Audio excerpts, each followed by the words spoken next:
आज हम बात करेंगे रिलेशन और फंक्शंस के एक दूसरे टॉपिक का, उसका नाम है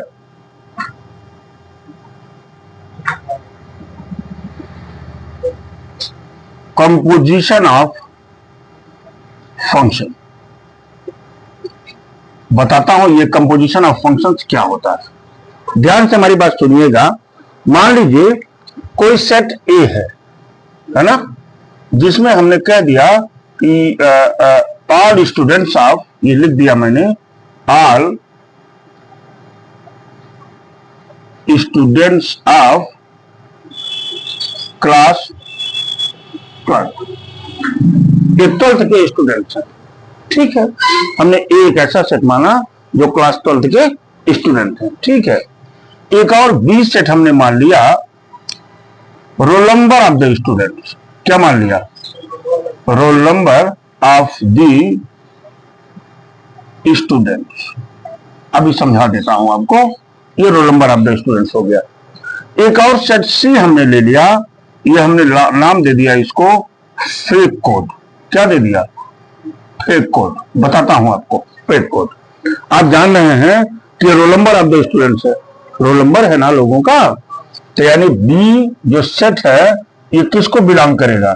नेचुरल नंबर को, या ये लिख सकते हैं B subset of natural number. अच्छा, सी चूंकि फेक कोड है, ये भी C subset of natural number हो सकता है। ठीक है, मैं कंपोजिशन ऑफ फंक्शंस में क्या बात करूंगा, डायग्राम से इसको समझते हैं पहले। जैसे मान लीजिए हमने एक यहां बनाया डब्बा, एक यहां बनाया, और एक डब्बा हमने यहां बना दिया। ध्यान दीजिएगा हमारी बात को। ये सेट ए है, ये सेट बी है, और ये सेट सी है। ठीक है, मान लिया जाए यहां से यहां तक का जो फंक्शन है वो एफ है, और यहां से यहां तक का जो फंक्शन है वो क्या है? जी फंक्शन। बात पकड़ पाए आप? ये जो फंक्शन से हो गया, ये क्या है? ये है ऑल स्टूडेंट्स ऑफ, ध्यान दीजिएगा, ये है ऑल स्टूडेंट्स ऑफ 12th। ठीक है, ये बी क्या है बेटा? ये तो आपका रोल नंबर है, और ये क्या है? Fake code. ये फेक कोड है। ये तीनों चीजें हैं, तीनों चीजें तो हो गई। दूसरी बात क्या कर रहा हूं, मान लीजिए यहां पर जो स्टूडेंट्स हैं, यहां पर जो स्टूडेंट्स है, यहां कोई ये स्टूडेंट्स है, मान लीजिए x1, x2, x3 and so on, ये स्टूडेंट्स हैं। स्टूडेंट्स का एक रोल नंबर दिया गया। यह माना जाएगा कि जो क्लास 12th में स्टूडेंट्स पढ़ते हैं वो सारे स्टूडेंट परीक्षा देंगे, और सारे स्टूडेंटों का कोई रोल नंबर आएगा। ये क्लियर है? तो मान लीजिए यहां पर एक रोल नंबर यहां अलॉट कर दिया जाए लोगों को। ठीक है, क्या किया? यहां बोर्ड ने, देखिए ध्यान दीजिएगा, यहां बोर्ड ने एक रोल नंबर अलॉट कर दिया। ठीक है, बोर्ड ने क्या किया? बोर्ड ने इस रोल नंबर का एक फेक कोड दे दिया। उसी पर क्या दे दिया? एक इसी रोल नंबर का एक फेक कोड दे दिया, और अब ये कॉपी टीचर्स के पास फेक कोड के माध्यम से वो टीचर्स के पास पहुंची उसको जांच करने के लिए। ऐसा क्यों किया बोर्ड ने? प्राइवेसी को बरकरार रखने के लिए, कि किसी लड़के का अगर नंबर अपने रोल नंबर से वो बढ़ाना भी चाहता है, तो जब उस रोल नंबर का एक दूसरा फेक कोड दे दिया जाएगा, तो फेक कोड तो स्टूडेंट को पता ही नहीं है, तो वो नंबर को बढ़ा ही नहीं पाएगा। यानी बोर्ड ने प्राइवेसी करने के लिए ये सिस्टम अपनाया। ठीक है, अच्छा, बच्चे को क्या चाहिए? बच्चे को तो क्या किया, यहां फेक कोड से टीचर ने कॉपी को जांचा, इस टीचर्स ने इस बोर्ड को दिया, बोर्ड ने उस फेक कोड पर अपना रोल नंबर अंकित करके नंबर चढ़ाया, और फिर इस बोर्ड ने लड़कों के मार्कशीट पर नंबर चढ़ा दिया, लड़के को मार्कशीट में दिया। यही तो होगा ना। लेकिन बच्चा को क्या चाहिए? बच्चे को तो इससे मतलब नहीं है, बच्चे को तो इससे मतलब है, सी से मतलब है, सीधे सी से मतलब है। भाई वो क्या जाने कि बीच में कौन कौन सी बॉडी इन्वॉल्व हुई है। कोई बॉडी इन्वॉल्व हो उससे क्या मतलब, उसको तो स्टूडेंट को अपने नंबर से पता है। तो ये देखिए, जो बाईपास हम करते हैं, ध्यान दीजिएगा, जो हम बाईपास करते हैं उसी बाईपास को हम कहते हैं GOF, गॉफ, GOF गॉफ। इसको ऐसे रख देते हैं शॉर्टकट में, GOF ऑफ यक्स, यानी इसका डोमेन क्या होता है, यक्स। ये वाला सेट, इसका डोमेन क्या होता है, यक्स। ये बात समझ गए। ये बाईपास करना ही ये गॉफ फंक्शन कहलाता है। जैसे मान लीजिए, अभी मैं गॉफ को और एग्जांपल्स भी दूंगा आपको। जैसे मान लीजिए हमने लिख दिया यहाँ एफ एक्स, अभी एफ एक्स बराबर दे दिया एक्स स्क्वायर, लिख दिया मैंने। और फिर जी एक्स की वैल्यू मैंने दे दिया यहाँ कि बेटा जी एक्स की वैल्यू तो 3x है। एग्जाम्पल दे रहा हूं क्योंकि ये तो मैंने आपको एनसीईआरटी की एग्जाम्पल दे करके इस गॉफ फंक्शंस को मैंने यहाँ पर बताया आपको। अब मैं यहाँ पर आपको एक एग्जाम्पल दे रहा हूं। हमने कहा बेटा जरा गॉफ फंक्शन बता दीजिए। क्या बता दीजिए, गॉफ फंक्शन क्या होगा? तो गॉफ फंक्शन का क्या मतलब होता है, यक्स। इसको लिखा जा सकता है जी ऑफ एफ एक्स। ध्यान दीजिएगा, जी ऑफ एफ एक्स हो गया। अब देखिए जी ऑफ एफ एक्स की वैल्यू कितनी है, एक्स स्क्वायर। बात समझ गए? अच्छा, जी एक्स क्या आ गया है यहाँ, जी एक्स, यहाँ जी एक्स तो क्या था 3x, यानी यहाँ x है तो यहाँ x है, यहाँ क्या है x की जगह पर एक्स स्क्वायर, तो क्या वैल्यू हो जाएगी 3x स्क्वायर। ये देखिए ये गॉफ की वैल्यू हो गई। बात पकड़ पाए? अगर मैं कह दूं बेटा जरा फॉग बता दीजिए, तो फॉग बराबर क्या हो जाएगा, एफ ऑफ जी एक्स होगा कि नहीं। यहां से एफ और जी एक्स की वैल्यू क्या है 3x। देखिए हो गया कि नहीं। अब एफ ऑफ एक्स, एक्स की जगह पर क्या है पूरा 3x, और यहाँ क्या है एफ एक्स स्क्वायर था, यहाँ क्या हो जाएगा 3x का होल स्क्वायर, यानी क्या 9x स्क्वायर। देख पा रहे हैं, अगर हमको गॉफ और फॉग फंक्शंस की बात करते हैं तो हम ऐसे निकालते हैं। ठीक है, एक और एग्जांपल से मैं देख करके अभी इसकी क्लियरेंस को बढ़ा देता हूं आपको। लेफ्ट या सच दैट इतना टू इतना, आपको पता नहीं है हमने क्या किया, इसको ए मान लिया, इसको क्या मान लिया बी। अभी हो जाएगा या such that A to B, हो गया कि नहीं। देखिए बी वाला ही डोमेन यहां है कि नहीं है, तो ये क्या हो जाएगा बी टू सी, हो गया कि नहीं।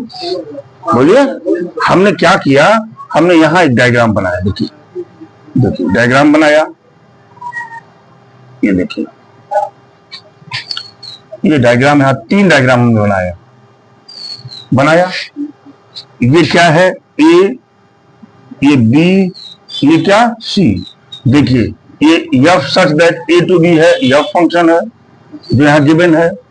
ये कौन सा फंक्शन है, ये जी फंक्शन है, दिया हुआ है g such that B to सी, दिया है ना। ए में कौन कौन सा मान है, देखिए 2, 3, 4 और 5 है कि नहीं। यहाँ क्या है 3, 4, 5 और 9 यहाँ आ गया।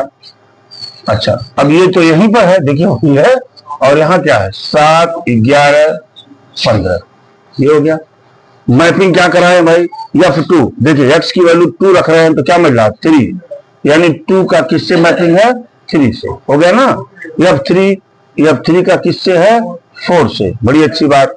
F4 और F5 का किसके बराबर है 5 के बराबर। ये देखिए ये दोनों का 5 है, ठीक है, बन गया कि नहीं। इधर आइए G3 और G4, ये देखिए G3 और G4 इन दोनों का क्या है इमेज 7 है। G5 और G9 की इमेज क्या है 11 है। ये देखिए ध्यान दीजिएगा हमारी बात, ये हो गया कि नहीं। जो इन्होंने लिखा है उसको हमने डायग्रामेटिक रिप्रेजेंटेशन में इसको बता दिया आपको। बात क्लियर हो गई, ठीक है। अब कह रहा है जरा गॉफ बताइए। मान लीजिए मैंने लिख लिया GOF, गॉफ कौन सा डोमेन आएगा, ये वाला बताया, एफ वाला डोमेन, एफ वाला डोमेन ये है ना, जी ऑफ F2 बराबर, देखिए जी ऑफ F2 3 है और किसके बराबर हो जाएगा 7 के, हो जाएगा कि नहीं। अगर मैं यहां लिख दूं गॉफ ऑफ 3 बराबर, गॉफ ऑफ 3 कहां जा रहा है 4 पर, 4 से फिर कहां जा रहा है 7 पर जा रहा है कि नहीं? देखिए ग्राफ ऑफ 4 है ना, ग्राफ ऑफ 5 से कहां जा रहा है? 11 पर। फिर देखिए ग्राफ ऑफ 5 ये भी बराबर किसके है? 11 के। हो गया कि नहीं? ये देखिए हमने तो डायरेक्ट निकाला, लेकिन जो आपकी बुक में यूज किया इन्होंने, इसको देख लेते हैं। ये देखिए मैं क्या कह रहा हूं, GOF ऑफ 2, हमको यही तो चाहिए। बोलिए इसका क्या मतलब है? G ऑफ F2 चाहिए कि नहीं? ये भाई इसका मतलब यही तो है। अच्छा G ऑफ F2 की वैल्यू कितनी है? 3। तो क्या हो जाएगा ये? G3, और G3 बराबर किसके है? 7 के। मिला कि नहीं? आइए अब मैं यहां करूंगा ग्राफ ऑफ 3 बराबर क्या लिख सकते हैं? G ऑफ F3, और ये क्या हो जाएगा? F3 की वैल्यू कितनी है? 4, यानी G4, और G4 जब G4 रखे हैं क्या मिल रहा है? 7 मिल रहा है। ये देखिए ग्राफ ऑफ 4 की बात कर रहे हैं तो हो जाएगा G ऑफ F4, है ना? G ऑफ F4, F4 की वैल्यू क्या है बेटा? 5। यहां दिए भी हैं, देखिए G ऑफ F4 की वैल्यू क्या है? 5 दिए भी हैं, तो G ऑफ 5 हो गया कि नहीं? और G5 किसके बराबर है? G5 है 11 के बराबर, है कि नहीं? अच्छा अब क्या बच रहा है भाई? G ऑफ क्या? 5, ये बराबर हो जाएगा G ऑफ F5, ठीक है ना? और G ऑफ F5 किसके बराबर है भाई? 5 के ही, F5 हाँ 5 के बराबर है। और G5 किसके बराबर है? G5 बराबर है किसके? 11 के। बना कि नहीं बना? देखिए इस तरह से हम निकाल सकते हैं। इनका मतलब क्या ओवरऑल? मैंने कहा ना कि वो स्टूडेंट्स कहां पहुंचना चाहता था? डायरेक्ट C पर पहुंचना चाहता था। ये A है और ये क्या है? C है। ये जो फंक्शंस बना यहां से लेकर यहां तक, इस फंक्शंस को क्या कहते हैं? Graph function. बोलिए वही तो मैंने बताया है कि जब बाईपास करते हैं तो बाईपास में ये डोमेन हो गया, ये क्या हो गया? रेंज हो गया। अब देखिए इसमें क्या क्या है? ए में है 2, 3, 4 और क्या है? 5, ठीक है। और ग्राफ फंक्शन में 7 और 11 दो ही करेंगे। हाँ G2 की क्या इमेज है? 7, G3 की इमेज 7, 4 की इमेज 11 और 5 की इमेज। देखिए ये ग्राफ फंक्शन हो गया। हमारी बात पकड़ पाए पूरी तरह से? देखिए ग्राफ फंक्शन हो गया, कितना आसान है। इस क्वेश्चन को ऐसे सॉल्व कर देंगे, बिल्कुल एग्जामिनर देख करके खुश हो जाएगा कि the boy is very good. बात पकड़ पा रहे हैं ना? कितना बढ़िया है ये, देखिए सिस्टमेटिक ढंग से। अभी मैं इसमें बहुत और अच्छी चीजों को बताऊंगा। अभी तो इनवर्टेबल फंक्शंस आएगा, उसमें भी हम इन सारी चीजों को और बढ़िया से इसको हम करेंगे। फिलहाल नोट इट। क्वेश्चन 16 की बात कर रहे हैं। लिखा हुआ find graph and fog. Graph function function निकालना है। If f such that R2R and g such that R2R are given by fx equal to, देखिए मैं लिखता हूं यहां fx बराबर क्या है? cos of x, है ना? और यहां पर gx इक्वल टू क्या है? 3x स्क्वायर बेटा, ठीक है। आइए आप जान भी रहे हैं, जब हम ग्राफ फंक्शन की बात करेंगे, ग्राफ माने GOF ऑफ fx, ये हो जाएगा G ऑफ fx, ठीक है। यहां से G ऑफ fx की वैल्यू क्या है? cos x, बड़ी अच्छी बात। यहां gx है तो x है, तो यहां x स्क्वायर है, यहां 3 cos x का होल स्क्वायर, यानी क्या मिलेगा? 3 cos स्क्वायर x। समझ पाए होंगे? ये किसकी वैल्यू हो गई? ये तो ग्राफ की वैल्यू हो गई कि नहीं? अब हम फॉग पर चलते हैं। फॉग बराबर हो जाएगा f ऑफ gx, ध्यान दीजिएगा, f ऑफ gx की वैल्यू क्या है? 3x स्क्वायर, है कि नहीं? और यहां पर हो जाएगा cos ऑफ 3x स्क्वायर। होगा कि नहीं? होगा, ये हो गया। अच्छा ये अब देखिए यहीं से लग रहा है कि graph is not equal to fog, ठीक है। किसी वैल्यू पर देख लीजिए इसको और अच्छा पड़ेगा। यहां लिखिए पुटिंग x इक्वल टू 0 पर, ठीक है, x इक्वल टू 0 पर गाफ इक्वल टू, जब आप गाफ की वैल्यू लेंगे तो गाफ क्या है बेटा 3 cos स्क्वायर x, और यहाँ लिखेंगे 3 cos स्क्वायर 0, यानी क्या मिल जाएगा 3। अच्छा, यहां पर अगर हम फाक की वैल्यू ले लें, फाक बराबर क्या है, फाक बराबर है, कहा लिखे हैं cos 3x square, cos 3x square, और 0 पुट करेंगे तो क्या मिल जाएगा 1 मिलेंगे ना।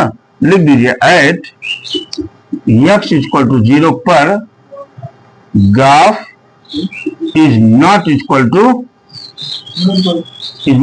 टू फाक। देखिए कितना आसान है ये देखिए, ये देखिए कितना आसान है। आप कहेंगे सर इन सारे क्वेश्चनों में तो कुछ भी नहीं है, बशर्ते हैं भले ही हम सब लोगों को ये डिफिकल्ट दिखाई दे या कुछ भी दिखाई दे, लेकिन है तो कुछ नहीं सर इसमें, क्यों।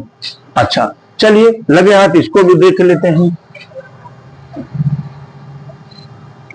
देखिए मैं इसकी बात कर रहा हूं, ये ध्यान दीजिएगा, फंक्शंस है। देखिए functions F X equal to क्या है बेटा 3x plus 4 divided by 5x minus 7। देखिए द्वारा परिभाषित इतना, ये देखिए इतना जो ये फंक्शन दिया है F such that r minus 7/5, सारे रियल नंबर होंगे लेकिन 7/5 नहीं होगा। क्यों नहीं होगा, अगर 7/5 यहाँ पे वैल्यू पुट कर देंगे तो डिनोमिनेटर 0 हो जाएगा ना, इस वजह से कह रहे हैं कि ये वैल्यू नहीं है इसमें, ठीक है। और दूसरी बात यहाँ कह रहे हैं कि आप जरा gx देख लीजिए, gx क्या है 7x प्लस 4 डिवाइडेड बाई क्या 5x माइनस 3, ये दो फंक्शन दे रखे हैं। फिर क्या कह रहा है यहाँ, तो सिद्ध कीजिए फाग, यहाँ ध्यान दीजिए, फाग बराबर आइए, इसको कहते हैं आइडेंटिटी फंक्शन। क्या कहते हैं, आइडेंटिटी फंक्शन, यानी तत्समक फलक।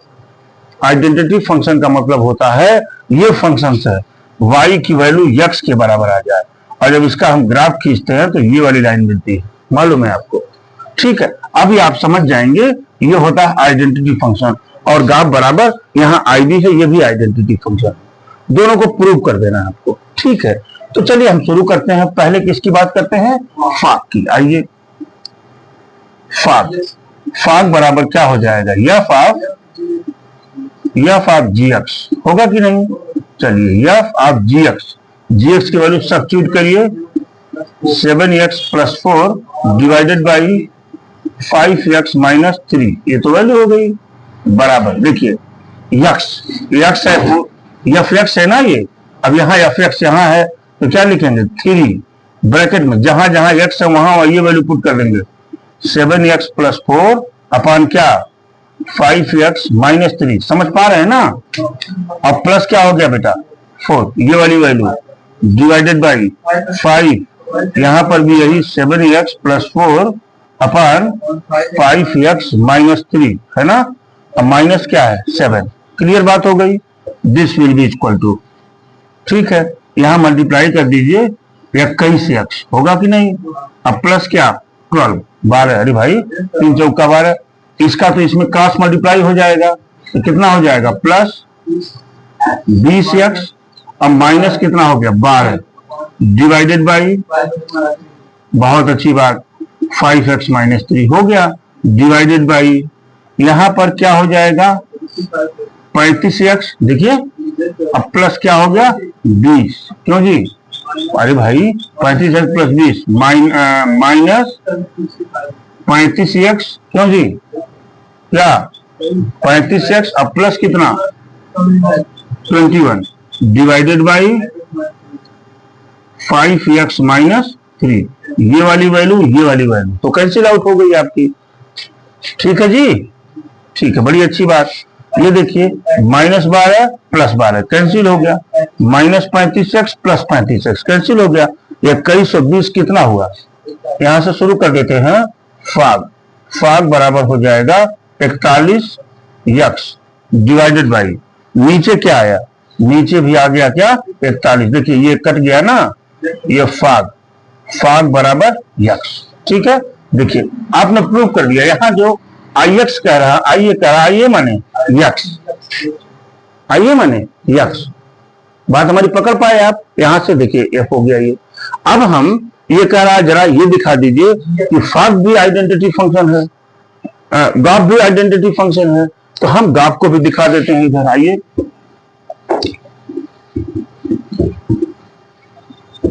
चलिए फाफ हो गया। अब हम यहां गॉफ की बात कर लेते हैं। किसकी बात बेटा? गाफ।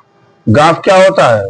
जी ऑफ एफ एक्स हो गया ना, बराबर g of f x. F x की वैल्यू क्या है? 3x प्लस 4 अपान 5x माइनस 7। अब ये x की जगह पर है, क्यों जी? यहां देखिए x की जगह पर है तो ये है, तो जहां x है वहां ये पुट कर देंगे, यानी हो जाएगा 7 3x plus 4 divided by 5x minus 7 हो गया। अब प्लस क्या?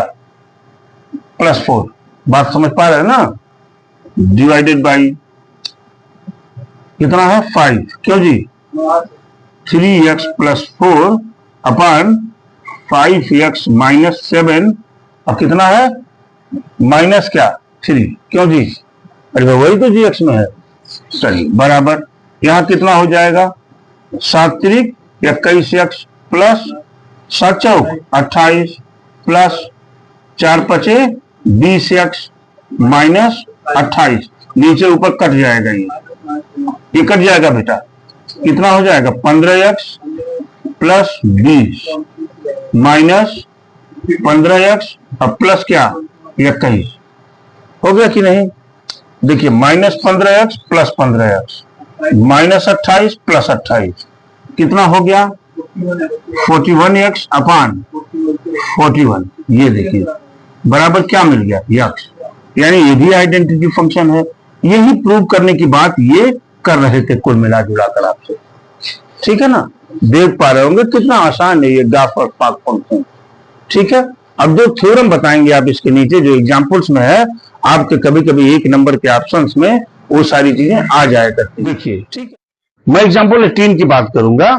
ये चीजें एज ए थ्योरम यूज होंगी। लिखा हुआ सिद्ध कीजिए कि यदि f A to B and g B to C एकाकी है। ठीक है, डायग्रामिक रिप्रेजेंटेशन से भी समझ सकते हैं। देखिए, ये क्या है? ये है ना, ये, और ये आपका सी बना दिया आपने। ये कौन सा फंक्शन है? F function. ये कौन सा फंक्शन है? जी फंक्शन है कि नहीं है? ये ए है, ये बी है, ये सी। ठीक है, ए बी कौन सा फंक्शन है? एकाकी। एकाकी का मतलब एक से एक का। ठीक है, 1 2 3 4। यहां लिखा ए बी सी डी, लिख दिया। इधर लिख दिया मैंने एम, नहीं, इधर लिख दिया मैंने पी क्यू आर एस, ये लिख दिया ना? बोलिए, लिख दिया आपको, बड़ी अच्छी बात। अच्छा, ये दोनों क्या है? 1 1 है। 1 1 है ना? 1 1 का मतलब एक से एक का होगा कि नहीं? हमने एक का एक से कर दिया, ये फंक्शन तो 1 1 हो गया। मान लीजिए कह सकते इसमें तो ई हो सकता है। मान लीजिए आपने कह दिया, भाई आपने कह दिया ना कि सर इसमें अभी भी तो 1 1 है, ये है कि नहीं है? ई है, लेकिन फिर आगे क्या कह रहे हैं? ये 1 1 है, तो ये जब 1 1 होगा तो ये छूटना नहीं चाहिए। छूट जाएगा तो फंक्शन नहीं रहेगा। बात हमारी पकड़ पा रहे हैं ना? फंक्शन नहीं रहेगा। तो अब ये जब 1 1 है तो इनका इधर से ये यहां से और ये यहां से, यहां आप कर दीजिए, कोई दिक्कत नहीं है चीज। यहां आप कर दीजिए तो कोई प्रॉब्लम नहीं है। यहां से भी 1 1 एक और दिए रहते तो ये भी नहीं जाता। ठीक है, अब देखिए, अगर ये 1 1 है मान लीजिए, तो ये होगा, तो क्या ये 1 1 नहीं होगा क्या? बोलिए, होगा ना? अगर मैं ये क्या कह रहे हैं, देखिए, गाफ फंक्शन यानी मतलब क्या है? ये और ये कौन सा फंक्शन है? गाफ। ये क्या है? ए टू सी, इसी की बात तो कर रहे हैं। देखिए, graph A such that A to C, इसी की बात तो कर रहे हैं ना ये। अगर मैं ए में लिख लूं 1 2 3 4 और इधर लिख दूं पी क्यू आर एस, दीजिए कोई दिक्कत नहीं है। अब 1 का रिलेशन पी से, 2 का रिलेशन क्यू से, 3 का रिलेशन ए, 4 का रिलेशन एस से, हो जाएगा कि नहीं? अरे भाई 1 का ए है, ए का पी से है, देखिए ग्राफ वाला हो गया। हुआ कि नहीं हुआ? बोली भाई बाई डायग्रामेटिक रिप्रेजेंटेशन से तो आपने समझ लिया कि सर अगर ए टू बी ग्राफ 1 1 फंक्शन है और बी टू सी भी 1 1 है तो ए टू सी भी 1 1 होगा। बेटा आप समझ गया? और ए टू सी वाले फंक्शन को ही हम ग्राफ फंक्शन कहते हैं, तो हम ग्राफ फंक्शन है। लेकिन अब ये है कि इस क्वेश्चन को सॉल्व कैसे करेंगे? सोल्यूशन देखिए, आपने तो सॉल्व ही कर दिया, यहां पर आपने अगर डायग्राम बना दिया तो क्वेश्चन तो सॉल्व हो गया डायग्राम से। लेकिन अगर हम मैथमेटिकली स्टेप पर ध्यान दें तो यहां पर देखिए हम बात कर लें, देखिए ध्यान से देखिएगा, क्या दिया है? यह such that A to B, यही दिया है ना। अगर ये 1 1 है, इज 1 1, कौन सा दिया है? ये 1 1 दिया है। अगर ये 1 1 है बेटा तो निश्चित रूप से एफ x1 बराबर एफ x2 बराबर क्या हो जाएगा? x1 बराबर x2 है इसमें, क्योंकि 1 1 है। बोलिए।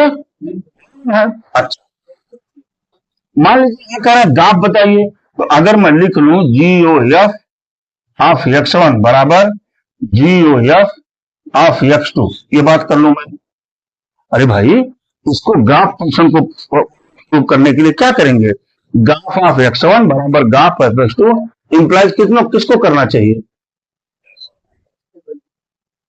x1 बराबर x2 होना चाहिए, नहीं होना चाहिए। अच्छा फिर देखिए, और यहां पर इन्होंने दे रखा है g such that B to C, B to C, यहां क्या मतलब बेटा? ये क्या है? इज 1 1, ये भी 1 1 है ना। अरे भाई दिया है नहीं दिया 1 1, तो यहां पर क्या हो जाएगा? जी ऑफ एफ x1, या यहां ये लिख दीजिए आप जी ऑफ x1 बराबर जी ऑफ x2 इंप्लाइज किसको करना चाहिए? x1 इक्वल टू x2, यहां भी करना चाहिए, नहीं करना चाहिए? ठीक है। अब यहां पर देखिए, यहां क्या लिख सकते हैं? जी ऑफ एफ x1 बराबर क्या हो जाएगा? जी ऑफ एफ x2, होगा कि नहीं होगा? और ये दोनों फंक्शंस क्या हैं? यहां पर तो हो जाएगा ना, एफ x1 बराबर एफ x2, होगा कि नहीं? और ये दोनों किसके बराबर हैं? x1 बराबर x2, यहां दिया हुआ है ये।